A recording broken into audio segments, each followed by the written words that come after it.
4個投資基本概念，令你嘅財富穩步增長。投資唔係有錢人嘅專利，而係每個人都應該學識嘅財富增值工具。掌握呢4個基本概念，令你嘅投資更穩健、更高效。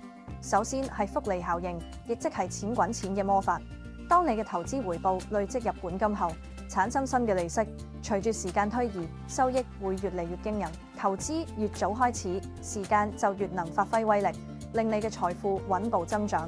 接住係成本平均法，呢種係降低風險嘅投資策略。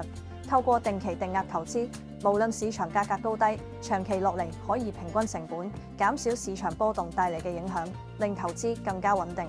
第三係多元資產配置，亦即係唔好將啲雞蛋放晒喺同一個籃，投資唔同類型嘅資產，例如股票、債券、房地產等，可以分散風險，提供整體投資嘅穩定性，令你嘅資產組合更穩陣。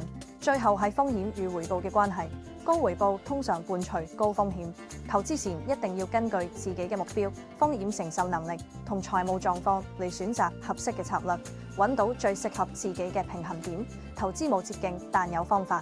識得呢4個概念，令你嘅財富穩步增長。